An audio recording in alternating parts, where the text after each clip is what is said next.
All right, good morning and welcome to day 35 of Ralston's big adventure.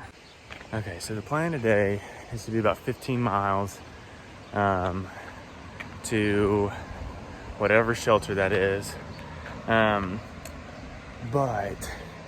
before I get started, I'm probably gonna take a late start out of town. It's already 8:30, so I'll probably plan to leave hopefully before 10 o'clock. But right now, I'm gonna go to the diner, get some breakfast, and then I've got to go to the Dollar General and pick up one other thing, and then I'm gonna come back, pack my stuff up, and head out. But yeah, staying here was amazing. Damascus is an awesome trail town. There's so many cool shops and restaurants, and just like neat houses. So definitely if you're in the area or are looking for a nice little getaway, Damascus is your place. It's awesome. And Cindy was an incredible host and now incredible friend.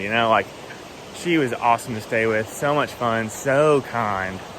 So yeah, this has been a good stay.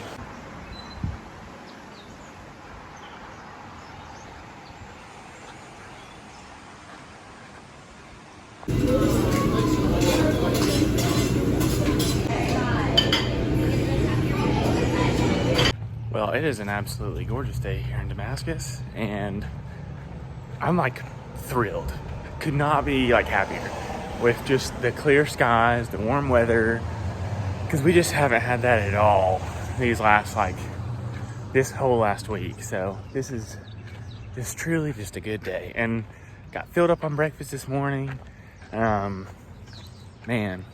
it's a good day. All right, so that mountain right up there, not the first peak you can see, but the one kind of in the background, that is Mount Rogers. It's the tallest mountain in Virginia, plus the last 5,000 foot mountain until New Hampshire. And that's where I'm headed in the next couple days. All right, so I stopped for a quick snack break before lunch, but I got this freeze-dried ice cream sandwich. I'll show it to you in a second, but it's literally just the weirdest thing ever. I've had one before. It tastes pretty good, but they're just weird. But anyway, the new backpack is doing great. The only hard part about it right now is just trying to adjust to a new backpack and the new pockets and having to find places to fit everything, where everything goes, and then having to rearrange if it doesn't work out. So it's just kind of a whole thing, but that's not completely unusual. I think that's any sort of reorganizing of anything is going to be tough. But yeah, so that's how the backpack's been going. And yeah, this is the freeze-dried ice cream sandwich. As you can see, it is like ice cream, and then it's like a normal ice cream sandwich. It's just completely dry, and it's super crunchy. Watch. Okay, I'm going to take a bite of this.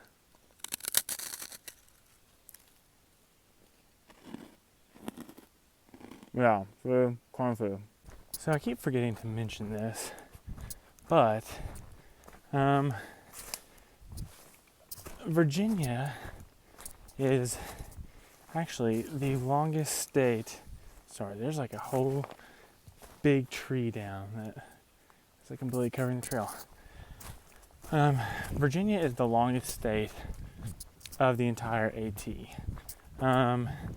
I want to say it's twice the length of the next largest state that you go through. So it's big and takes about a month to get through. It's 550 miles, so it's going to be a while before I get through to the end of it.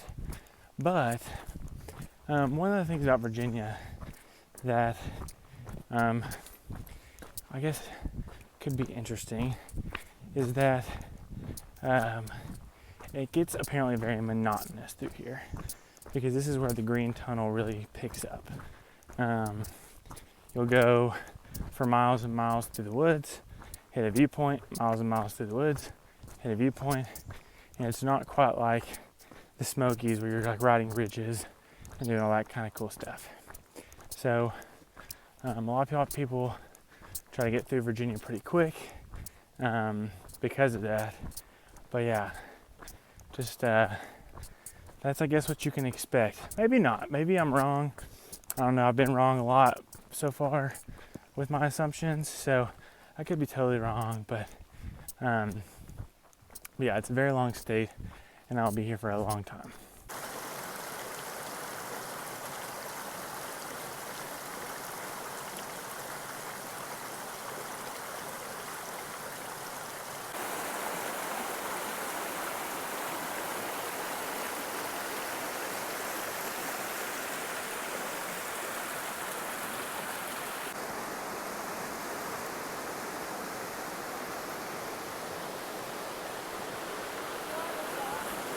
I know, I'm gonna have to go dip my feet in. So that path right there is what's known as the Creeper Trail. And it's like a really popular like biking thing here in Damascus. And so they'll take you up to like the top of this mountain somewhere, drop you off, and you ride this trail all the way back into town. So it's a really popular thing to do here in Damascus. I want to say there's like 6 or 7 bike shops. So yeah, so it's a lot of tourism, but yeah, that's the Creeper Trail. All right, so it is 12:45, or no, 2:45 in the afternoon. I've only come 7.6 miles. I've got 8.4 to go. Yeah, so I just have not been like, I don't know, like Giddy Up's day has not really been that. It's been really slow, but that's always coming out of town. Like I always just like feel kind of lethargic. You know, I got a heavy pack because of all the food. So yeah, it's gonna be a late evening getting into camp, but it's just the price I pay for getting out of town so late and all those things. So yeah, it's been a very slow afternoon. Okay, so it's 4:13. I just stopped at a Saunders shelter for lunch. I had such a big breakfast that I just wasn't super hungry, and I ate it kind of later. I ate it at like 9:30ish. So, and I had a snack in between anyway. So, yeah, took a super late lunch. I'm still gonna be hungry tonight for dinner, so don't worry. But yeah, it's another 6 miles to the next shelter where I'm staying. We got several friends who should be there, so definitely looking forward to camp tonight.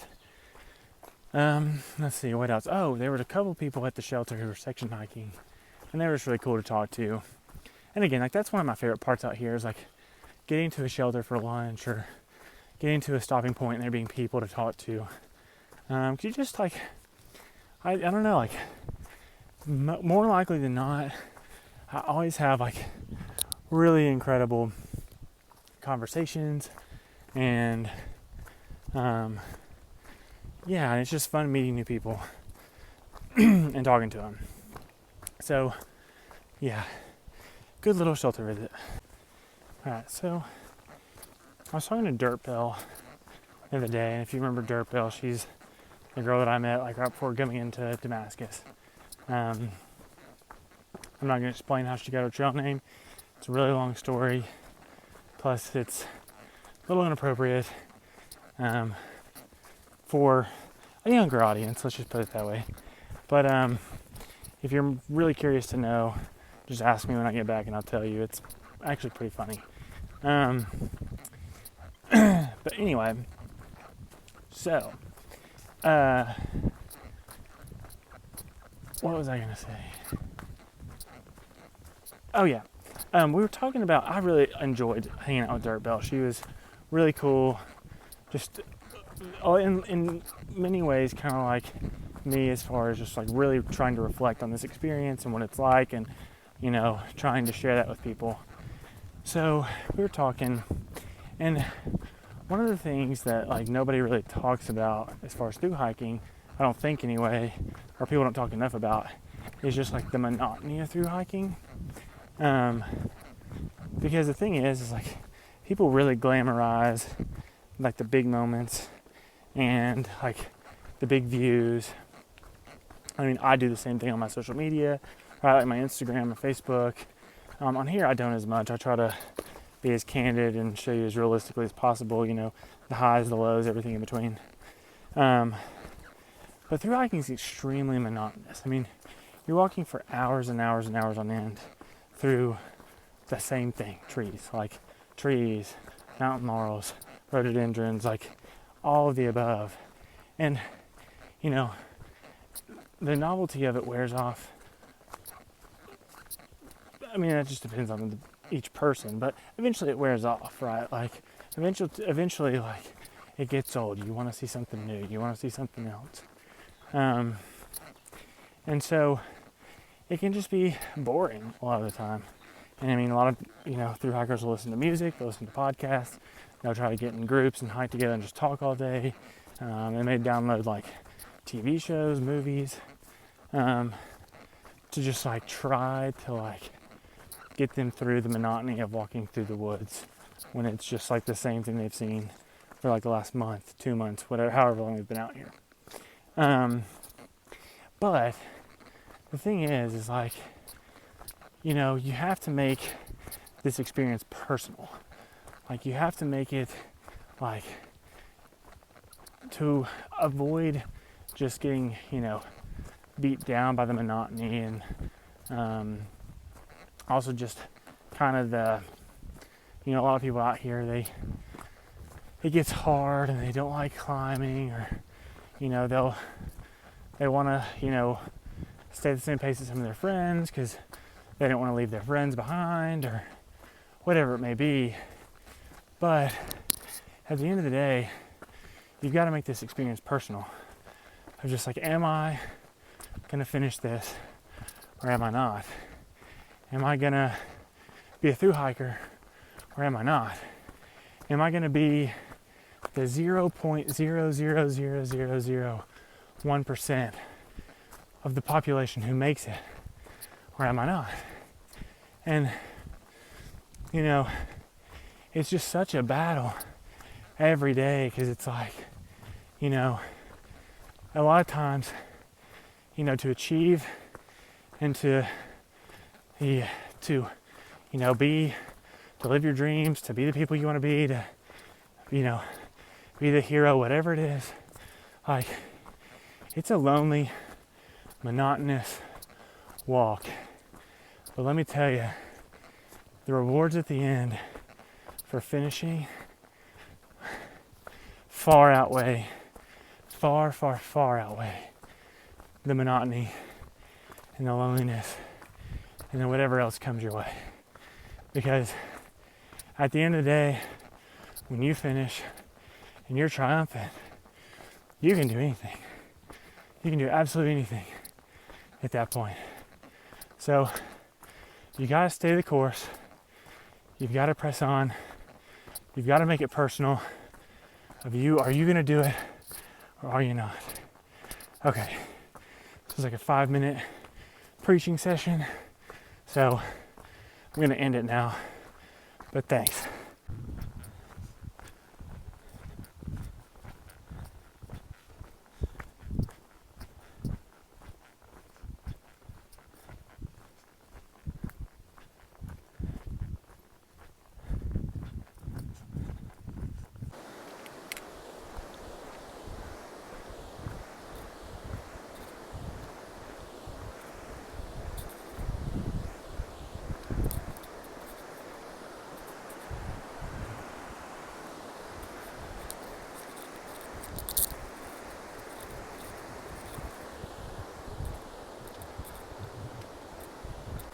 All right, so I'm on the Virginia Creeper Trail, which is that bike trail I told you about earlier. But it joins with the Appalachian Trail through here for I don't know how far. I've been on it for maybe 100 yards. And I really don't know how much further I have to go, but yeah, the two trails intersect here. All right, so this has absolutely been the best part of the day, was hiking over this bridge which is the Creeper Trail still. Still on the Creeper Trail, still the Appalachian Trail, but this is just beautiful. Like, I mean, I've walked beside that river like pretty much for the last like probably 7/10 of a mile, and it's just gorgeous. Like walking above the trees and looking down at everything below. Yeah, this was at golden hour too. You know, like it's 6:22. So yeah, this was a really nice way to end the day. I have one more climb, but this is pretty much the end of the day.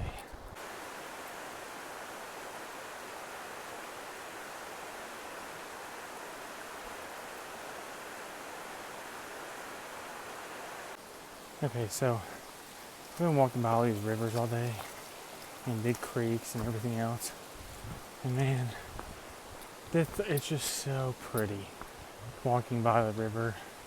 It really like makes such a difference when like you're by a river and when you're not by a river. And I really don't know why that is. It's probably just because it's different, but I don't know. Maybe it's the sound of the water or just because it also gives like kind of coolness.